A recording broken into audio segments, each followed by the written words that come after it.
Hey guys, tonight we sneak into a broken opera house at midnight because clearly your survival instincts are top tier. You're clutching a flashlight that barely holds a charge. The moon is on vacation, and every creak of the wind sounds like it's trying to harmonize with your heartbeat. The crumbling facade of the old theater rises like a wounded animal, all shattered stained glass and twisted wrought iron balconies. The main doors hang slightly ajar, as if inviting you in, or warning you to turn back. You probably won't survive this, so before you get comfortable, take a moment to like the video and subscribe, but only if you genuinely enjoy what I do here. Drop your location and local time in the comments. I want to know who else is being weird at 1:47 a.m. Now dim the lights, maybe turn on a fan for that soft background hum, and let's ease into tonight's journey together. You stand at the entrance, hand on cold brass, hesitating for just a second. The opera house, once the cultural heartbeat of this forgotten European town, has been abandoned for nearly a century. Officially, it closed in 1924 after a minor incident involving a dropped chandelier and a mysteriously vanishing tenor. But the locals still cross themselves when passing it. Some say it sings back if you walk by after midnight.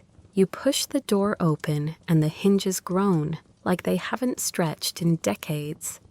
A breath of stale, perfume-laced air brushes your face. You step inside. The foyer is massive cathedral-high ceilings, marble columns, and a red carpet worn threadbare. Your flashlight picks up the faded remains of a mural on the ceiling Apollo, playing his golden lyre to a crowd of swooning mortals. His eyes seem to follow you, creepy but also respect. That's dedication. You make your way toward the main double doors of the auditorium. Each footstep echoes as if dozens of others are walking with you. The dust here doesn't just settle, it clings like it knows no one should disturb this place. You reach the heavy velvet curtains draped across the entry and part them gently, and there it is.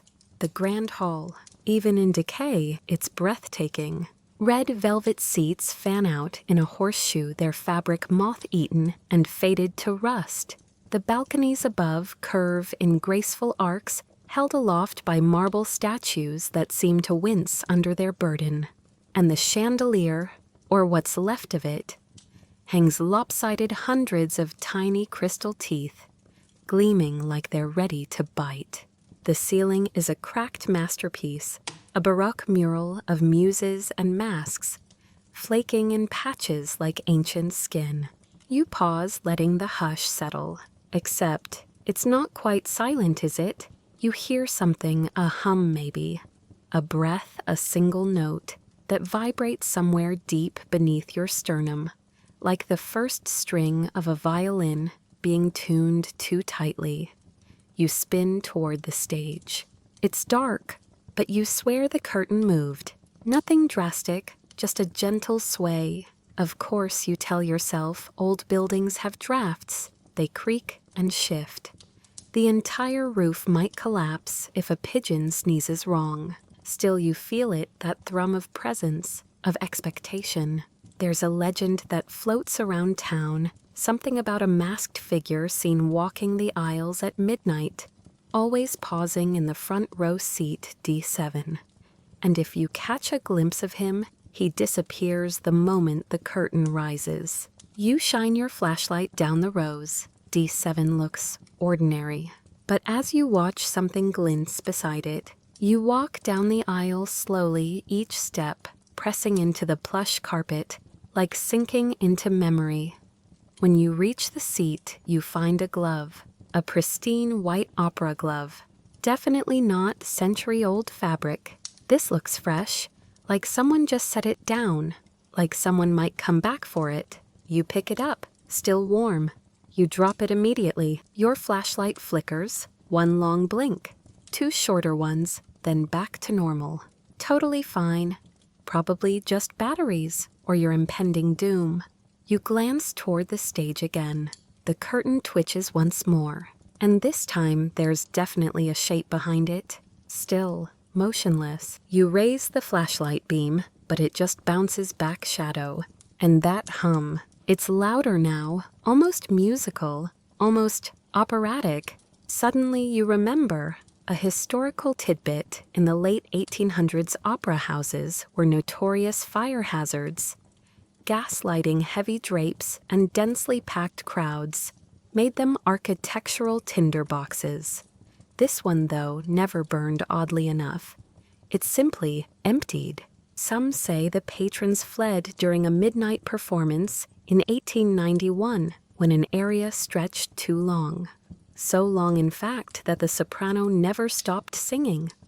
Her final note supposedly went on for minutes, vibrating the chandeliers, cracking windows, until the conductor collapsed and the audience fled in terror. Fringe gossip, maybe, but weirdly poetic. And here's another odd fact. Certain scholars argue that this opera house was never officially listed in any architectural registry, that it just appeared one day in the early 1800s fully built with no blueprints or permits ever filed.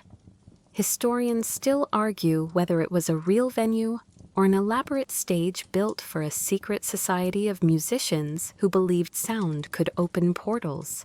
But of course, that's just folklore. Probably. You slowly lower yourself into seat D6, leaving D7 untouched.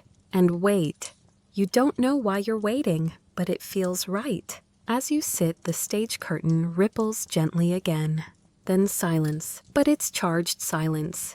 And right then, you hear it just behind your ear, a whisper. A single word, encore. You freeze in your seat, the whisper still echoing in your ears. Feather light but heavy with intention.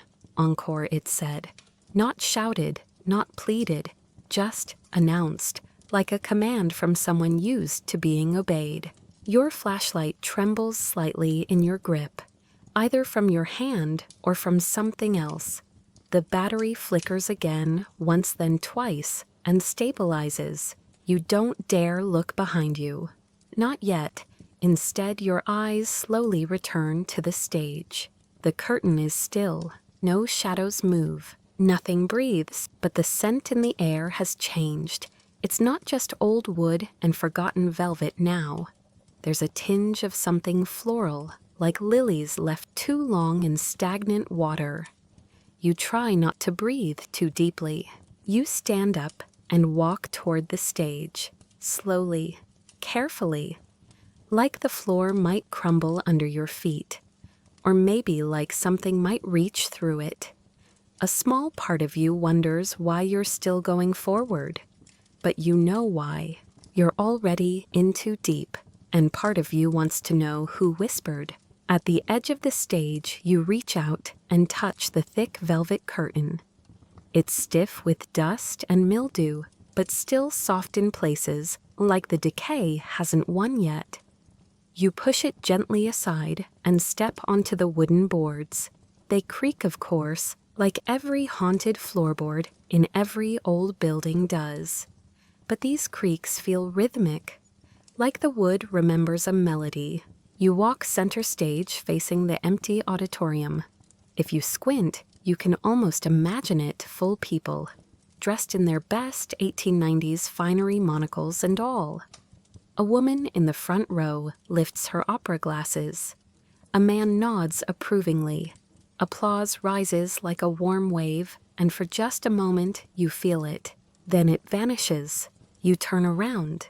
Behind the curtain, it's darker than it should be. Your flashlight fights the shadows, but they fold in stubbornly. You move toward the back of the stage where old ropes and pulleys hang like skeletal vines from the rigging above. The scent of dust thickens here. You brush past a faded painted backdrop, a crumbling city skyline in warm sepia, and find the narrow staircase leading down to the dressing rooms. But before you descend, something tugs your attention back. A single chair, stage left. It shouldn't be there. It's a director's chair, the kind they used during rehearsals. Canvas seat, wooden frame, monogrammed on the back. It reads FA. You don't recognize the initials, yet they spark something. Back in town, there's a statue in the square of a man holding a quill and a conductor's baton. Felix Albinoni, you remember now. Composer, director, obsessive perfectionist, the kind who once reportedly made a soprano sing an aria 43 times in a row until she collapsed. He died here, or maybe disappeared. Historians still argue whether Felix perished in the opera house collapse of 1924 or faked his death to live among his musical ghosts. Either way, his body was never found. You take a seat in the old director's chair, half expecting it to splinter beneath you. It holds, barely. You glance across the stage. Something catches your eye, an old phonograph tucked behind a prop column. It's covered in a gray sheet, like someone didn't want it to be found. You walk over, pull back the fabric, and sure enough, the antique sits there like it's been waiting. The needle rests on a blank disc. No power, no sound, no logic. But as soon as your hand brushes the brass horn, it starts to turn. And it plays, not from the speaker, but from somewhere beneath the floorboards. Faint but unmistakable, a soprano voice, high and trembling, building into a crescendo that makes your skin crawl and your spine straighten. It's a song you've never heard, and yet it feels hauntingly familiar. Like a lullaby from another life, or maybe just a memory that doesn't belong to you. And still no one is here. You descend the staircase behind the curtain, one hesitant step at a time. The walls close in as you go, the red carpet giving way to cracked tile and flickering gaslight sconces. Wait, gaslight. You stop and turn one of them. The flame responds. How is it still lit? You reach the bottom. The dressing room hallway stretches left and right. You choose the right, drawn by something, call it intuition or poor decision-making. The doors are labeled with gold placards, though most have tarnished beyond legibility. One still glints faintly prima donna. You push the door open. It swings with a sigh. The room inside smells like roses gone brown and powder long since expired. The mirror above the vanity is cracked through the center, the fissure slicing the reflection in two like a split soul. You see your own face tired and confused, and possibly 12% regretting everything. Then you notice the other reflection, a woman behind you, wearing a feathered costume, mouth open in song. But when you spin around, nothing. You're alone. Of course you are. That's the deal, right? You look down at the vanity. There's a program preserved under glass, The Tragedy of Lysandra. It's dated 1891, same year as the infamous never-ending area night. The lead, Celeste Duval, a mezzo-soprano who, according to whispers in town, disappeared mid-performance, literally vanished in a swell of fog and high sea. Fringe historians claim it wasn't a trick, that she was devoured by the music itself. There's a note scribbled in the margin of the program. Lysandra lives through every voice that dares recall her name. Well, great. You back out of the dressing room. As you do, you hear it again, that hum, stronger now, closer. You glance down the hallway. The gaslights flicker, and from the far end of the corridor, someone is clapping, slowly, once, twice, 3 times. Then silence. You don't move, not at first. You just stand there in the hallway. The musty air thick in your lungs. Eyes straining to see who might be clapping. But there's nothing. Only that fading echo absorbed by the plush carpet and cracked walls, like even sound knows it's not supposed to linger here too long. Then again clap, once, twice. The third one doesn't come. Instead, the gaslights begin to dim. Not all at once. No, that'd be too easy. They flicker one by one from the far end of the corridor where the clapping began creeping toward you like falling dominoes made of flame. Tick, tick, tick. Darkness follows like a loyal pet. You do the only reasonable thing a person might do when confronted with clearly haunted interior design. You walk in the opposite direction. Your boots thump against the old floor, each step a rhythm you hope won't be answered by a second set. You pass more dressing rooms, chorus maestro stage manager. Each door closed, each nameplate whispering its own story. And you can't help but notice how many of them are scratched out, like something or someone didn't want them remembered. You reach a stairwell at the far end, this one curling upward in a spiral of iron and stone. At first glance, it looks like a servant's passage, hidden from the grandeur of the opera house's main corridors. But the dust here is different. There are footprints, bare feet, leading up. Of course, you follow them. The walls close in as you climb the air, tightening around your chest. Every now and then, you brush against a cobweb that feels unusually warm. You emerge into the upper balcony section, a horseshoe of velvety seats that overlook the stage. The ghosts up here are quieter. Their presence hangs like perfume, a hint of cigar smoke, spilled champagne and powdery wigs that haven't seen daylight since before telephones were a thing. You approach the front row and look down. The stage is glowing, not brightly, just enough to see shadows. Not your shadow, others. They sway slowly, moving in a half circle near center stage. Like dancers or mourners. The spotlight, though you're pretty sure there is no functioning spotlight, is fixed on a single figure. She's in a gown that shouldn't exist anymore. Deep crimson, Victorian cut, feathers stitched to the shoulders. Her face is turned away, but her posture speaks of exhaustion and defiance. The way one might stand if they'd been singing for too long, to an audience that wouldn't let them rest. The air thins as you watch her, and as if aware of your gaze, she turns slightly. No eyes, just hollow sockets glittering with some phantom light, and the moment you blink, she's gone. Replaced by empty stage and the familiar silence that pretends it was always there. You shake your head and step back, but your foot catches on something. A rope, thin, silken, frayed at the edges. Attached to it is a small note, tied in a delicate bow. You kneel, untie it carefully, and read. The music never ends, it only changes rooms. You pocket the note, or try to.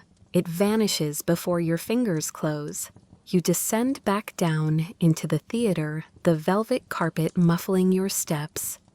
The opera house is different now, darker, but less empty somehow. Like something has awakened, or noticed you. You make your way into the main lobby past shattered chandeliers and marble columns too grand for a building that's been abandoned for a century. A portrait hangs crooked above the main fireplace. You straighten it. Big mistake, because the moment you touch it, the walls hum.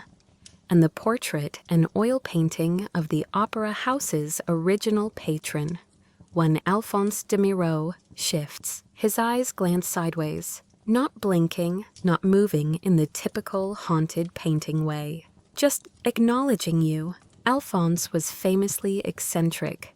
He once paid an entire orchestra to follow him around for a week so his life could have a soundtrack.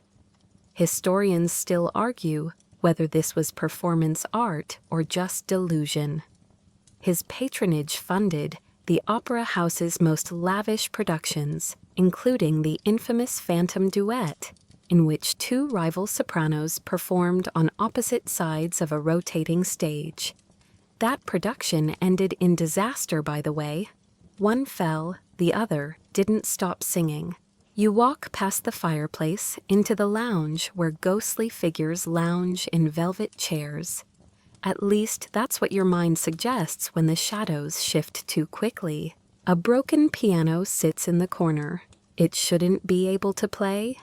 Its strings are snapped, its ivory chipped like old teeth. But as you approach, a note rings out. Then another, then a melody. You don't touch it, you swear, but the keys move. And the music, soft, eerie, deliberate, matches the tune from earlier. The aria, Lysandra's song. You sit just to listen. Because what else can you do?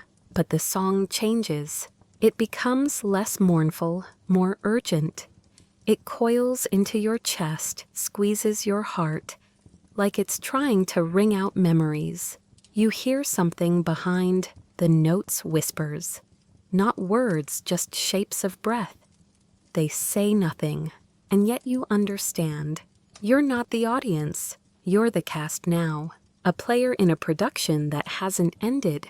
You leave the lounge, quickly passing mirrors that show you walking differently, posture straighter, like you've taken on someone else's silhouette. A performer's stance. You shake it off.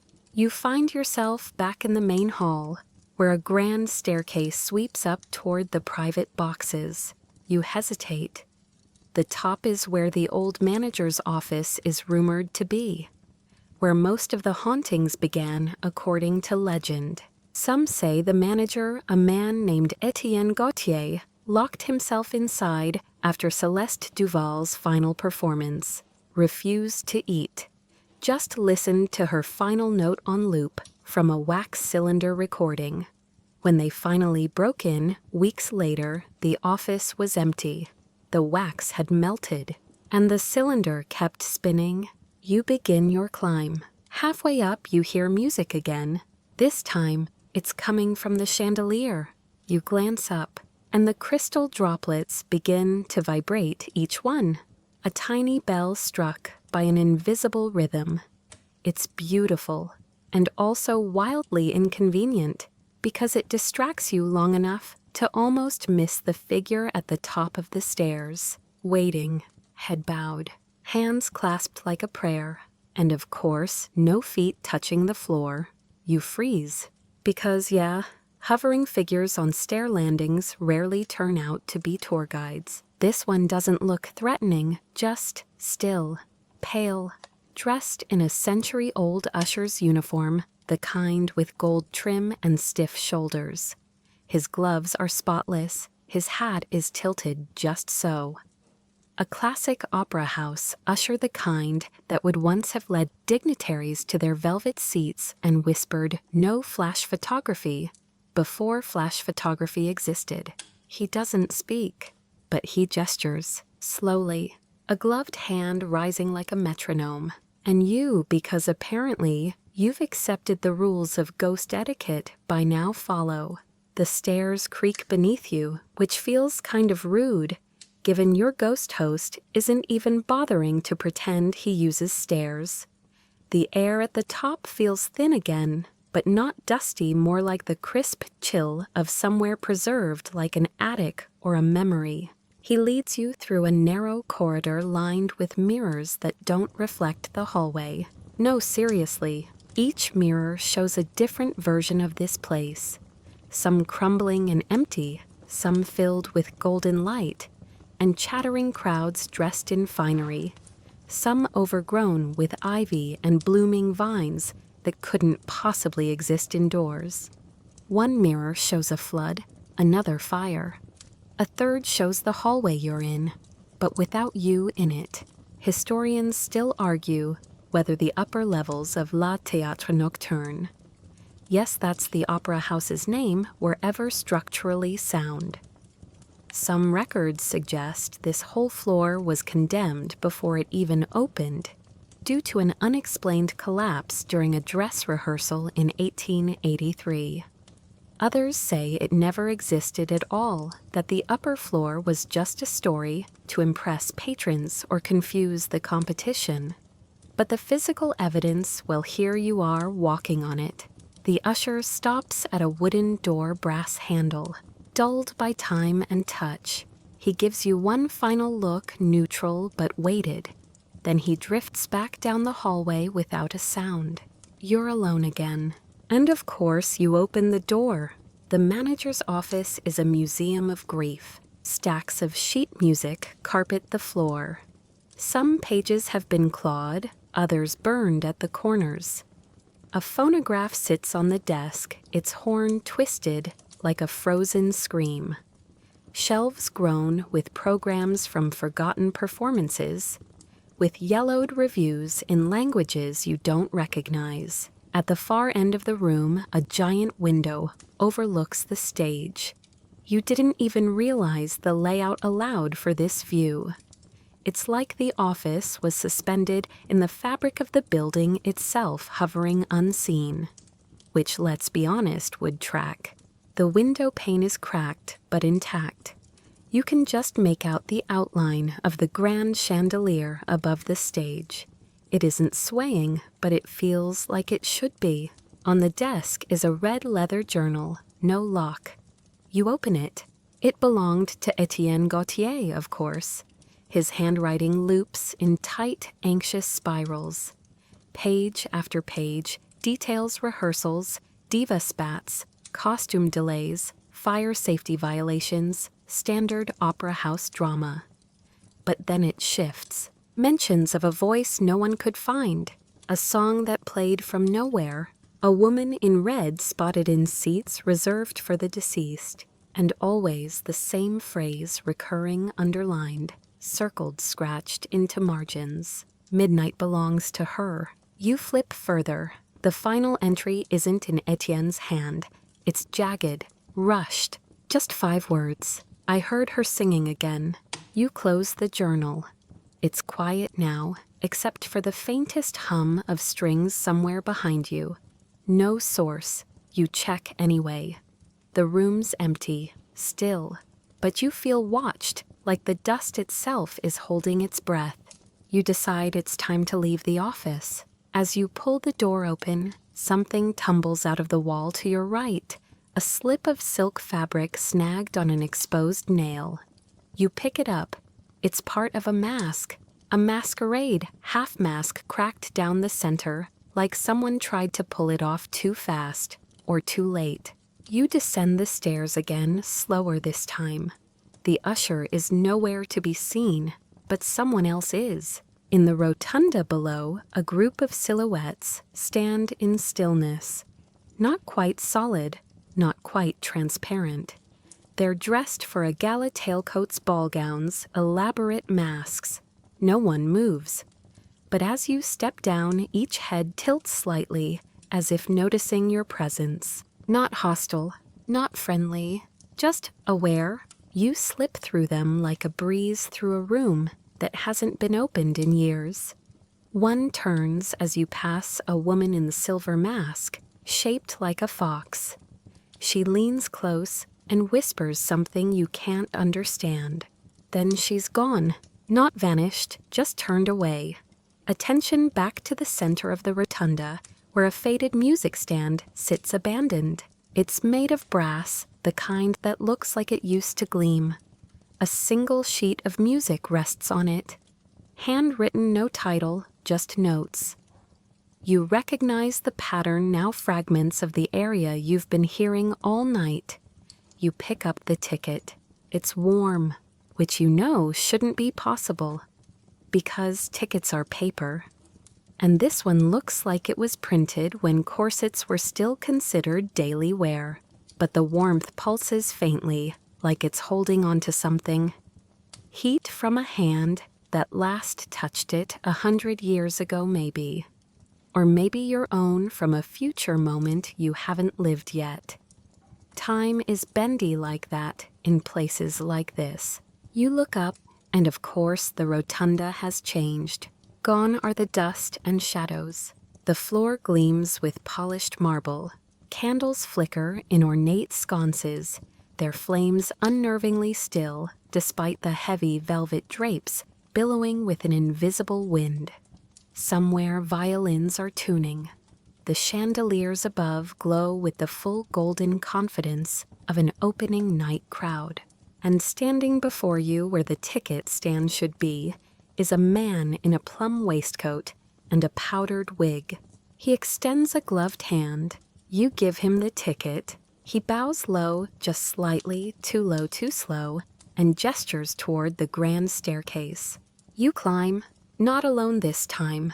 A procession of guests surrounds you, women in swan-like gowns, men with waxed mustaches and jewels pinned to their cravats. No one speaks, but all eyes are forward, locked on the velvet rope entrance at the top. A pair of massive oak doors groan open as you approach. Beyond them, the opera house stage yawns before you, and it is magnificent. Tiered balconies curl along the walls like gilded waves. Frescoes of Greek myths swirl above gods and monsters watching from the ceiling. The seats are filled, each guest more elegant than the last, and not one of them blinks. Their masks are part of their faces now. Glassy eyes, painted smiles. You are led to your box. Stage left, prime view. A single chair, scarlet and gold. Next to it, a crystal goblet, half full of dark liquid. You sit. Because what else are you going to do? This is clearly part of the weirdest VIP experience ever. Below, the conductor steps into the pit. He lifts his baton. The music begins, and it is breathtaking. Strings swell like a rising tide. Woodwinds hum beneath like sighs in an empty corridor. And above it all, her voice. You know it immediately. Soft, wounded, otherworldly. The soprano emerges from the wings wearing a gown, stitched from shadows and pearl. Her mask is white, cracked like porcelain, just like the one you found. But she moves like someone floating through memory. Her mouth opens. The aria spills out. You feel it in your chest like your heartbeat's trying to keep up. And then you see them, the other shadows, dancing behind her, silhouettes gliding across the stage dancers without detail, each step a question. You don't know how to ask. They swirl and dip and vanish into scenery that changes every time you blink. One moment it's a cathedral, then a ballroom, then a shipwreck. You glance at the audience. Not one person is watching her. They're all turned to you, every mask tilted, every glass eye fixed on your box. You shrink a little, wave maybe, awkwardly, like you're on a jumbotron at the Super Bowl and didn't sign up for the attention. One figure in the box opposite stands, a woman in red, no mask. You recognize her from the journal, the one who sat in the seat reserved for the dead. She raises her hand and points downward, not at the stage, at the space behind you. You turn. There's a mirror now, full length, gilded, but it doesn't show you. It shows a man in that same plum waistcoat. Standing behind your chair, he's holding something, a second mask, your mask, black velvet with silver trim and a small crack over the left eye. He lifts it toward your face, and in the mirror you don't flinch. You lean forward to accept it. The moment it touches your skin, the audience stands as one. The music stops. The soprano vanishes mid-note, like breath cut short. Darkness floods the room. But it's not empty darkness. No, it's full of movement, whispering, breathing. Hundreds of figures stepping toward the stage, toward you. You feel your feet move, not of your own will, down the stairs, onto the main floor, toward the stage. As you cross, you see historical posters blinking into existence along the corridor, advertisements for shows that never debuted performers, who died before opening night composers, whose names were struck from history. One flyer bears your name, debut performance, one night only. Right, of course. Historians still argue whether La Théâtre Nocturne ever hosted a final performance. The building closed under suspicious circumstances. Some say after a fire, others claim after a patron disappeared mid-area. One theory, it simply refused to open again. You step onto the stage. Taste of spotlight flares. You stand alone. The theater watches, and from behind the curtain, the soprano returns. She glides toward you, her mask now gone. Her face is smooth, too smooth like a statue that tried to remember what a human smile looked like and got it almost right. She extends her hand, you take it, and the aria begins again. But this time your voice joins hers. You don't know the words, but you know the melody. It's the one that's been following you since the moment you arrived. You sing, and the building sighs with relief. The chandelier flickers, the air warms, and from the walls the shadows stop dancing. They bow. The opera is over. The curtain falls, and the room fades away. You wake up on the stage floor. Not wake up like from a nap, more like your bones slowly remember they exist. The opera house is dim again, cold, still, as if nothing ever happened, just dust and cobwebs and silence pressing in on all sides. Except the curtain is open. You sit up. The house is empty, no masked audience, no soprano, no conductor. But the air still hums faintly, as if some piece of the music is caught between the cracks of the plaster. It settles in your ears like the last note of a lullaby you don't want to forget.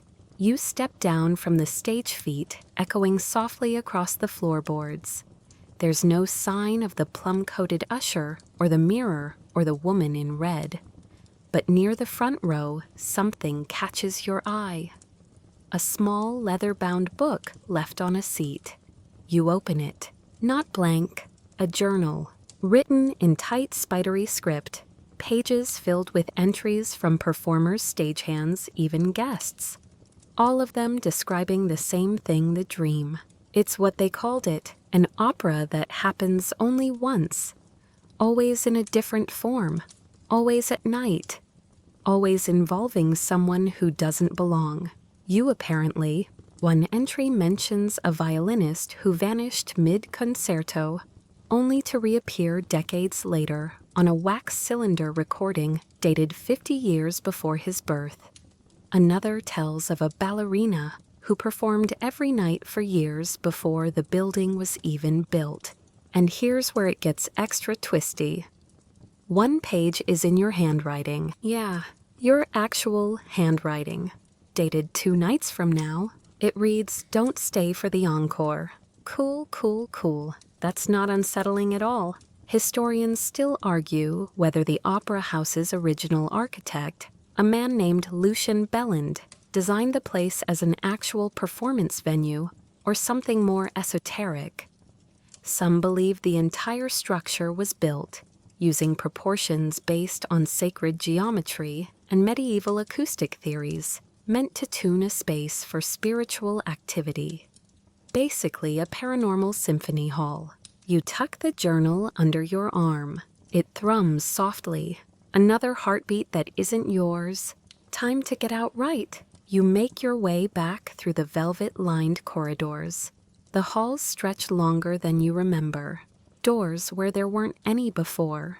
Windows looking out onto city streets that shimmer like paintings still being finished. You try one of the side doors, locked. Another opens onto a corridor made entirely of mirrors. Nope, you keep moving. Finally, you spot the grand staircase. And just beyond it, the lobby. Still candlelit, still echoing. The kind of silence that feels like someone holding their breath. The front door is ahead.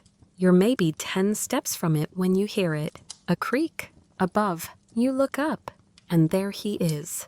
The usher, perched on the edge of the upper balcony, like a gargoyle that suddenly remembered how legs work.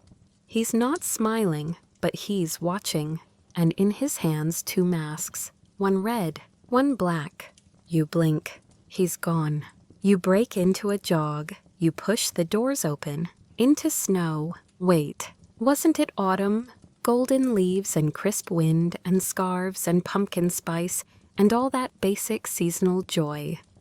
But now white snowflakes falling silently, a thick coat already covering the city. You step outside, turn back. The opera house behind you is wrong. It's not the one you entered. This version is older, soot-stained, and partially collapsed. The archways are cracked, the marquee long gone. Ivy snakes up the stone walls like it's trying to hold the place together. And yet you know it's the same building. You reach into your coat. The journal is still there, still warm, still humming. You glance around the snowy street. A woman walks past holding a lantern and wearing a fur-lined cloak that looks like it walked out of a Dickens novel. A man follows, adjusting the handlebar mustache under his bowler hat. Okay, yeah, definitely not your time anymore. You look back at the theater, and you realize there's someone watching from the highest window of the broken opera house. Not the usher, not the soprano, a child. Face pale, eyes wide, hair hanging wet as though they've just stepped out of a storm. Their hand presses to the glass, a plie warning a mirror. You take a step back. The window shatters inward. No sound. Just a single note, odd and piercing, like the strike of a triangle in an otherwise silent room. Then silence. Again, only now you feel it. Something has come with you. Not following, not stalking, just present, like a melody you heard once but can't stop humming. You turn down the snowy alley beside the opera house. Another street. Gas lamps flicker. A man selling roasted chestnuts waves at you with a wink. The scent is comforting, if weirdly out of place. You wander for hours, maybe more. The city is a maze of overlapping centuries. A modern bar flickers into a Victorian apothecary. A subway entrance becomes a horse-drawn cab depot. Time is skipping. You're unstuck. A glitch in the system. You pass a brick wall plastered with faded posters. One of them looks like a cast announcement. The title reads A Midnight in Dorian. Below it, cast names. One of them is yours. So that's nice. You tear the poster down. Behind it, stone, carved with names, an old memorial wall. You brush off the frost. They're etched beneath moss and time-worn lettering. To those who gave their voices to the echo. Your name glows faintly. Of course it does. The street wins again. And now the opera house is behind you. But your shadow is longer. And it's not alone. You don't want to turn around, but you do. Because of course you do. Your shadow stretches down the icy cobblestone street. But there's another shadow beside it. Not yours. Just a half step behind, long and spindly. Its movements don't quite match yours. Like it's mimicking the idea of being human rather than knowing how to be one. You shuffle forward, slowly, pretending you haven't noticed. Pretending this is totally normal. You know, just casually being followed by a sentient silhouette that didn't RSVP to your midnight existential crisis. The snow crunches under your boots. Somewhere nearby, a church bell rings 12. Midnight. Again. Didn't that already happen? You glance up and spot the opera house through the fog, now glowing faintly blue. It shouldn't be there. You're several blocks away, but somehow it's always visible.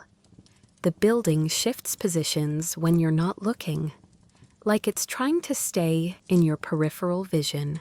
Historians still argue whether that opera house was ever fully finished. Official records contradict one another. Some say it opened in 1891 with a lavish gala. Others claim the grand opening was canceled after a fire during rehearsals. No fire damage was ever confirmed, but a dozen performers went missing that night. Just poof, no explanations. Rumor says the only thing recovered was a single shoe, half melted and covered in rose petals. Yes, rose petals. The weirdest part, they were fresh. You duck into a narrow alley between two buildings, hoping to lose the extra shadow. Brick walls rise on either side like canyon cliffs. At the end of the alley, you spot a side door, ornate brass handle, half covered in frost. You try it, unlocked. You slip inside and find yourself in a hallway lined with dark portraits, oil paintings of performers, conductors, and composers you've never heard of. Each face wears an expression of either deep serenity or absolute dread. No in between. You pause in front of one that's familiar. Your jaw tightens. It's you, wearing an elaborate black costume, ruffled collar, mask in hand. Painted decades, maybe centuries before you were born. You stare at the canvas for a moment, the brush strokes somehow shimmering. A shadow moves behind the painted version of you. Okay, time to keep walking. You follow the hallway until it widens into a stairwell. A spiral staircase leads downward. Because why wouldn't the next part of this fever dream require a descent? You step onto the first stair. The metal groans under your weight but holds. Down you go. The air thickens. Smells like candle wax, lavender, and cinnamon. Odd choice for haunted basement ambiance. Each step you take lowers you deeper into a layer of the opera house you've never seen before. This part wasn't on any map. No blueprints, no urban explorer blogs. You reach the bottom and find yourself in what looks like an underground rehearsal hall. Wooden floors warped with age, mirrors clouded by time. And at the far end of the room, a piano. Old, dusty, keys yellowed and chipped. But it's playing itself. Soft chords drift through the space, slow, gentle, almost lullaby-like. Your heart wants to sleep to it, but your brain is screaming, "Don't touch the haunted piano, you absolute walnut." You ignore your brain and approach anyway. Of course you do. As you draw closer, you see her, the woman in red. She's seated at the piano, now hands not quite touching the keys. Eyes closed, hair piled atop her head like a crown of ink. Her voice returns, whisper soft. "You're late," she says. You open your mouth to answer, but no sound comes out. Just a little cloud of mist. She turns slightly, revealing a face you've seen before. Your mother's. No, your own. Almost. Historians still argue whether this opera house was built atop something older. Roman catacombs, according to one fringe theory.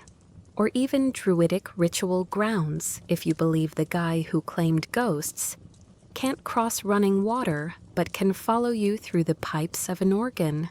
Either way, it's very cursed real estate. Time loops differently here, the woman says. You've noticed. You nod. She presses a key. Middle C. Everything around you vibrates slightly. She stands and gestures toward a wall mirror.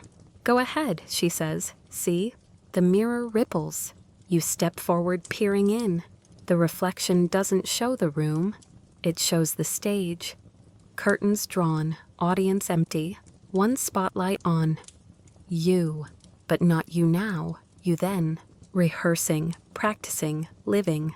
You watch yourself struggle to remember lines you don't know how you learned. You see the usher waiting in the wings. You see the journal in your hands. You've always been part of it, the woman says softly. The reflection flickers. Suddenly you see dozens of yous.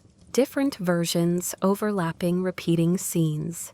One sings, one runs, one collapses, one disappears into smoke. One puts on the red mask. Every encore ends the same, she says. You step back. The mirror shatters. But there's no glass on the floor, just snow.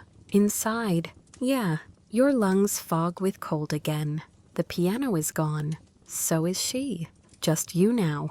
And that other shadow, still there. You close your eyes, try to remember how this started. Was it just a tour? A dairy? A midnight wander? You open your eyes. You're in the costume room. Velvet coats, feathered hats, glittering gowns that shimmer with leftover stage dust. You know what's coming. You reach for the mask. Not red, not black, white. No eye holes. You lift it. A line from the journal echoes in your mind. Don't stay for the encore. You pause, then place the mask gently back on the shelf. The room sighs. A warm breeze stirs the costumes. One of the hats tips itself like a bow. You step out into another corridor. The usher is waiting, but he's older now, gray at the temples, wearing your coat, carrying your journal. He doesn't speak, just nods once and vanishes. You look down. The journal is in your hands again. The pages open. Today's date. Just one word. Decide. You stare at the word for a long time. Decide. It's handwritten, of course, your handwriting, to be specific. A little rushed, a little unsure, like you wrote it in a hurry or while trembling. And under it, faint and almost hidden in the margin, someone's added in tiny print, just remember some curtains only close once. You're not entirely sure what that means, but it sounds dramatic and theatrical enough to fit the vibe of a ghost-infested opera house. Maybe it's a metaphor, or maybe it's an actual warning from one of the building's many lost souls who got caught in a particularly aggressive stage door. You tuck the journal under your arm and move forward deeper into the hallway. At this point, the architecture around you begins to shift, literally. Walls tilt subtly, angles warp just slightly enough to mess with your depth perception. A few doors stretch upward like they're yawning. One even swings open on its own with a melodramatic creak revealing a dressing room covered in old posters and half-melted candles. You don't go in. You're learning. A little. The floor beneath you suddenly tilts and becomes a ramp downward. Not sharply more, like a slow slide that leads you into a cavernous space where the scent of dustwood polish and very old perfume hangs thick in the air. You know where you are before you even see it. Backstage, the opera house's true heart. You duck under rigging pass, forgotten props, a full-sized papier-mâché elephant, a chandelier hanging suspiciously low, and what appears to be a wig made entirely of real hair. You don't ask questions. There's a soft hum in the distance, like an orchestra tuning up far, far below the earth. Mainstream historical fact opera houses often had substage trap systems called fly towers, or understage machinery designed in the 18th and 19th centuries to raise or lower performers and props dramatically. And yes, some of these were built so elaborate you could get lost in them, like subterranean puzzle boxes made of ropes pulleys and pure stage magic. Quirky fringe tidbit. One particularly eccentric stage manager in Vienna trained pigeons to fly in synchronization with overtures. Seriously. Feathered backup dancers. Eventually banned when one bird dive-bombed the lead soprano. The drama. Historians still argue whether this opera house ever even had a full cast. Some believe it was always cursed, that every production was doomed to lose someone, an actor, a stagehand, even an audience member, until finally they just stopped advertising shows and let the whole place slide into myth. You pass the wings and step out onto the stage. The house is empty, or it looks empty, but your instincts say otherwise. Rows and rows of velvet-covered seats stretch out before you in the gloom. You can't see faces, but you feel them watching, like someone's holding their breath at every row. Shadows flicker slightly in the balconies.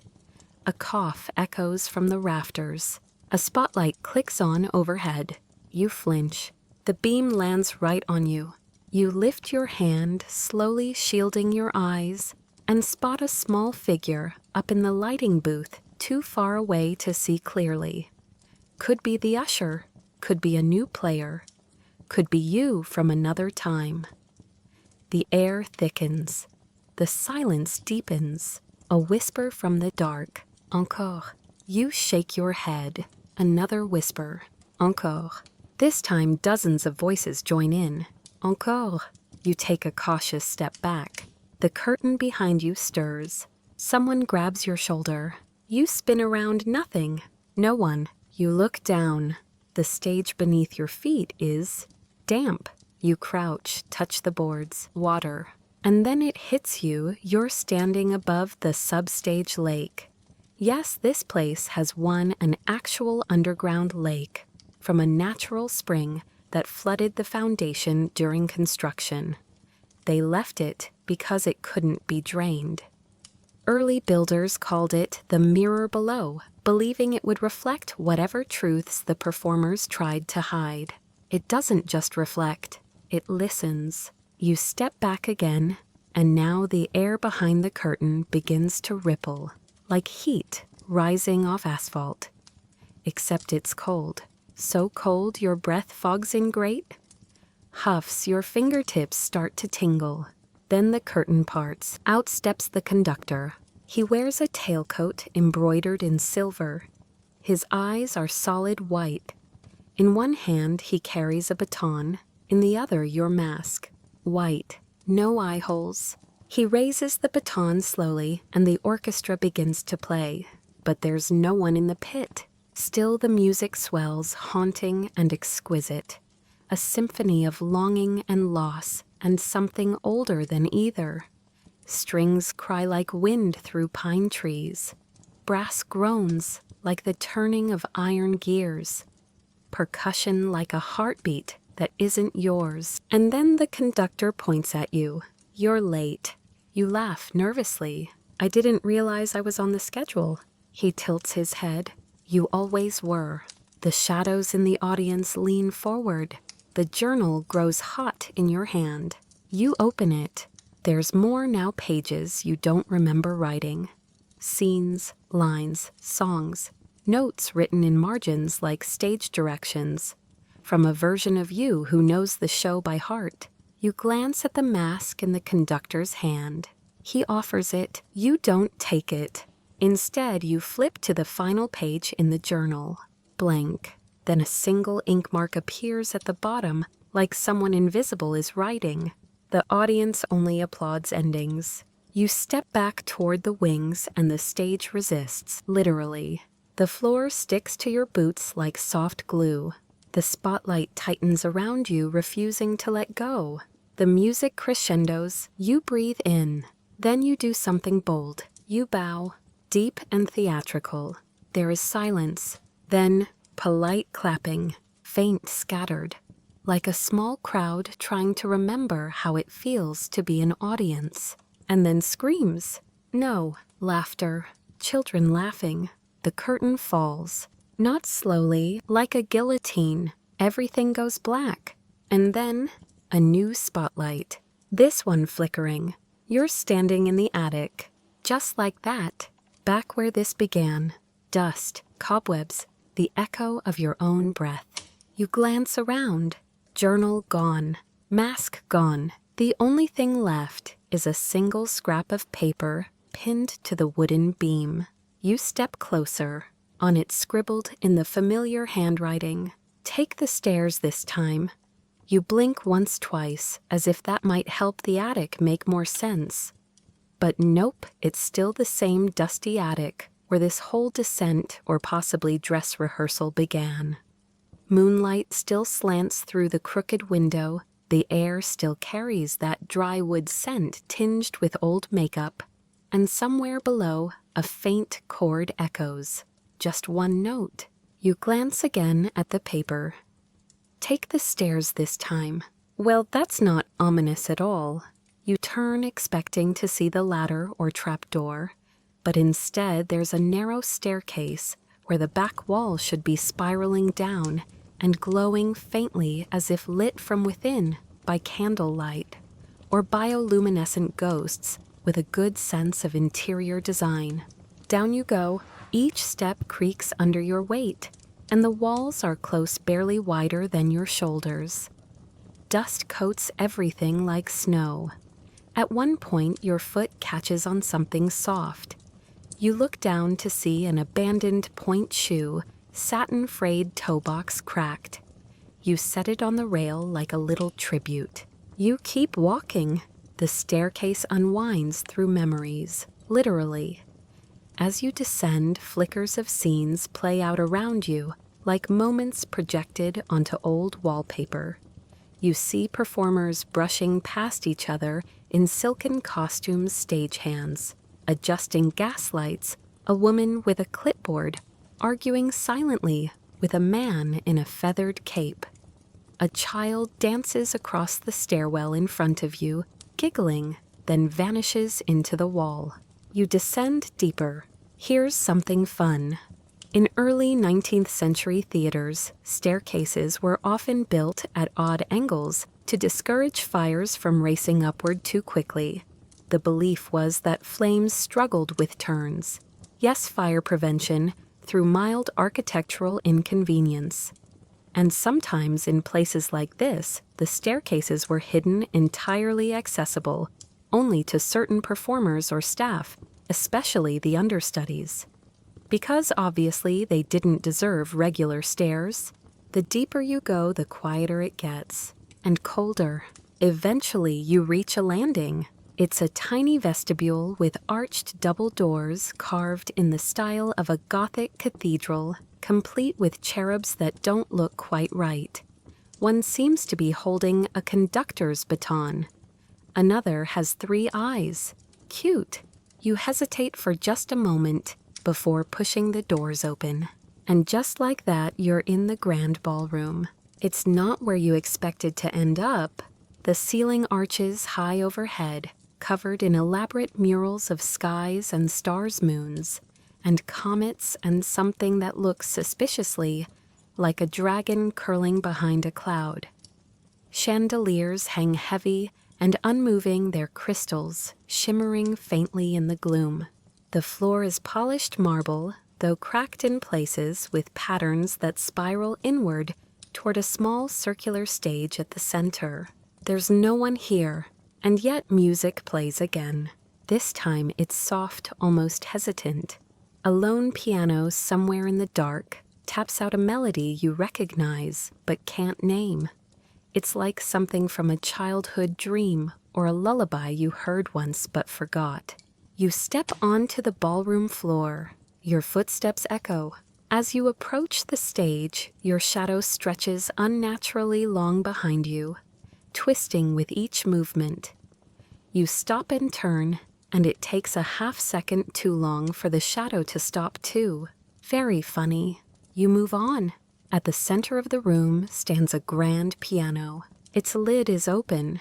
No one sits on the bench, but the keys still move gently, precisely like ghost fingers gliding over ivory. You listen. It's beautiful and sad. And then, just as you're about to step back, the music cuts off. Silence returns like a held breath. Then a single note plays, not from the piano, from behind you. You turn. There at the far edge of the ballroom stands a figure. Tall, elegant, wearing a tattered tuxedo with velvet lapels and gloves far too pristine to be real. His face is hidden beneath a half-mask silver, not white, and where his eyes should be, there's only dark glass. He raises a gloved hand and points to the journal, except you're not holding it anymore. But it's in your coat pocket. You feel it. You pull it out. Its cover glows softly. Another page has appeared. This one reads, "Final call, all players to stage." You look up. The man nods once, then vanishes. Just vanishes. No flourish, no puff of smoke. Like a light being switched off. You exhale slowly and walk to the piano. As your fingers hover over the keys, you see your reflection in the polished lid. It's you, but not. This version of you wears the silver mask. This version of you stands straighter, paler, looks right into your eyes through the reflection and mouths. You chose this, And now you play one note, then another. The melody returns, your hands move almost by themselves. The music unfurls, room filling again with memory and echo. You feel the walls respond, hear doors creak open across the building, hear the seats in the auditorium begin to groan as invisible occupants settle back in. You're being watched. You don't stop. You can't. Somewhere beneath the keys, something shifts. A mechanism. The center of the ballroom begins to descend. Yes, descend. The circular stage drops like an elevator, and the piano lowers with it, taking you into the depths beneath the floor. As you sink, you pass beneath the chandeliers, then the murals, then the cracked marble rim. The walls around you become stone, then brick, then earth. Water drips somewhere in the distance. This is the real underworld of the opera house, the place where all echoes go. Mainstream historical fact. Many of Europe's grand theaters were built atop older structures, chapels, bathhouses, even crypts.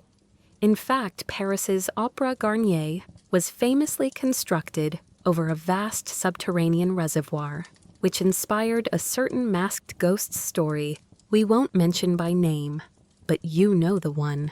Fringe tidbit. Some early opera singers believed low frequencies could open resonance chambers in the body that allowed them to channel divine energy.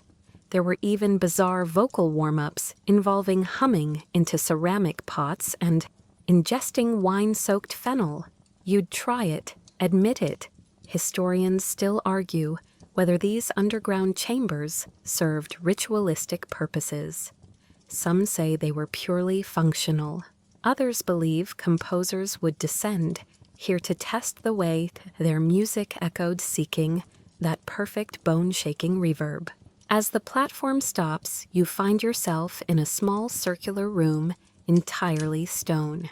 In the center, a chair, simple, wooden, facing a wall of mirrors.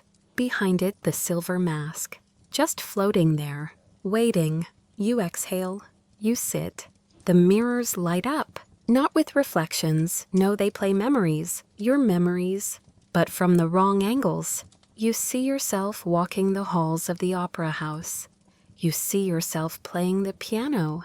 You see yourself taking the mask from the conductor's hand. Except you haven't done that yet. Or maybe you have. The mirrors blur, the air vibrates, and somewhere above the curtain rises one last time. The mirrors dissolve. Not shatter, not fade, just dissolve like mist caught in sunlight.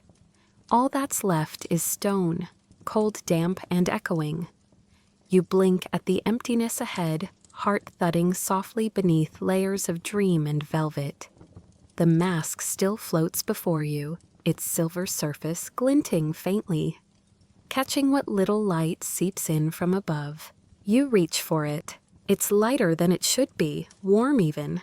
As you place it gently against your face, it adheres not with straps or clasps, but intent, settling like it belongs. Like it's been waiting for this moment since the first night someone ever whispered, "Break a leg." The moment you wear the mask, you hear them. Not ghosts, not voices, but audience. 1,000 subtle sounds, fabric rustling. Someone clearing their throat, a child being hushed. A whisper of anticipation curling around the edges of your mind. Then the unmistakable sound of a baton tapping a stand. Once, twice, thrice, and cue the lights. Suddenly, the underground chamber brightens. Not with bulbs or candles, but with memory. Stage lights flicker on from invisible rafters, illuminating a grand, impossibly wide, underground theater. Tier after tier of empty box seats spiral upward into the dark. The air smells of dust, rose water, and something ancient and powdery like old wigs stored too long in cedar trunks. The conductor stands at the podium now. You recognize him. Same half mask, same plum black tuxedo.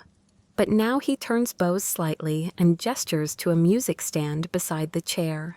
There's a score waiting. You rise, and as you cross the smooth stone floor toward the podium, you pass beneath arches carved with names in languages you don't recognize.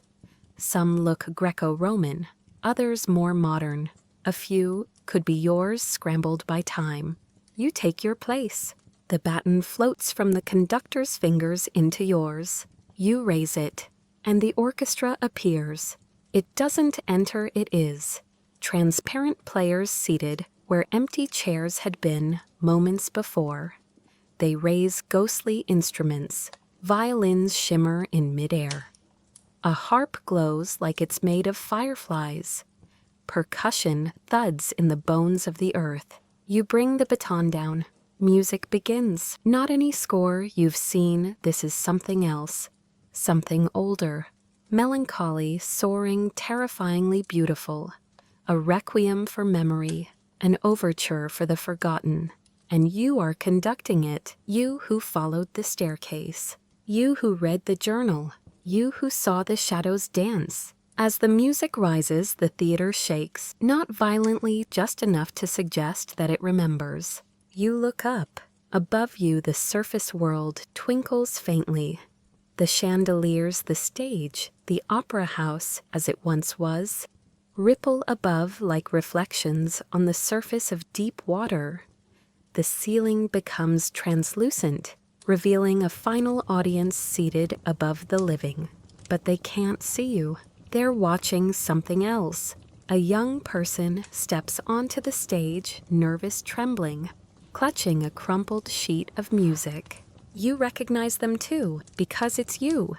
Before all this, you realize you're not haunting the opera. The opera is haunting you. Every version of you that walked these halls has left an echo behind.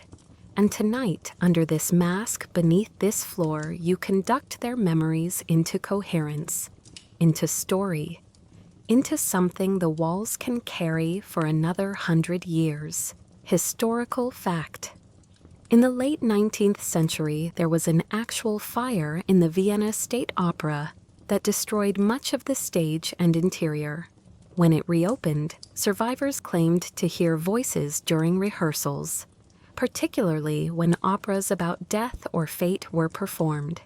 Many believed these were just stress-induced hallucinations. Others weren't so sure. Fringe tidbit. In a few old theaters, stagehands once believed that playing a certain series of notes, 3 descending tones followed by a tritone, would wake the building. Like a theatrical version of knocking politely on the door of a sleeping god. And historians still argue whether the original design of Baroque opera houses was intentionally mimicking temple structures for worship not of deities, but of emotion, music, and memory. The music swells, you guide it. The mirror versions of you flicker into box seats, each representing a different time. You doubted yourself, celebrated. Something got embarrassed at the wrong moment. There's one version of you in middle school sneakers, another in a too-big costume from your first play. One of them waves, another rolls their eyes. All of them are listening. The baton glows. Your arms grow heavy, but you don't stop, because you know now the opera house doesn't trap the dead. It preserves them, performer by performer, audience by audience. Even the shadows know their cues. You lower the baton gently as the final note fades. Silence follows, then applause. Quiet, respectful, not thunderous. Like rain on rooftops, the conductor, yourself in reverse, bows deeply, then vanishes once again. And the theater sighs. The stone retracts. The stage lifts you slowly back toward the marble floor of the ballroom. The chandeliers greet you like old friends glinting through the quiet. You stand again at the center. No Mac, no piano, just you. And you hear a voice, gentle, low, velvet wrapped in reverb. Final call has passed, the curtains closed, but the echoes remain. A door opens, not one you came through. This one leads outside. You walk. As you cross the ballroom, your footsteps no longer echo. The building has heard them enough. You pass under arches that no longer shift, down halls that stay exactly where they should. The red curtain near the foyer rustles one last time, and out of the corner of your eye, you swear you catch a glimpse of the girl with the mirror mask watching. But when you turn nothing, outside the night air kisses your skin. The sky is clear. The opera house behind you no longer crumbles. For just a moment it gleams. You don't look back. You don't need to. And still somehow you carry the music with you. A phrase, a memory, a curtain's final rise. Just enough to remind you. Some buildings remember more than they should. Some shadows dance when no one's watching. And some stages, they're never truly empty. And now as the doors close softly behind you, feel the hush settle in your chest. Let that final note echo quietly inside, where it can curl up like a cat and sleep. No need to rush. No need to remember every detail. Just breathe. The night is calm again. Outside the moon still watches, not in judgment, just curiosity. The wind sighs against old stone, and the opera house for now rests easy. Whatever you carried with you down those strange halls, the weight of memory, the melody of forgotten things. It's lighter now, shared, played. Applauded by ghosts who only wanted to be heard one more time. You've given them that. And in doing so, you've found a story to tuck into the folds of sleep. Let it drift now. You can imagine yourself walking slowly through the velvet lobby once more, brushing your fingers along the cool banister, listening to the creak of wood that's not quite empty. You can hear the faintest music in the distance, like a lullaby played far away in someone else's dream. Even if you wake up tomorrow not remembering everything clearly, that's okay. The feeling remains, so rest easy. No curtain calls left, just soft breaths and warm stillness.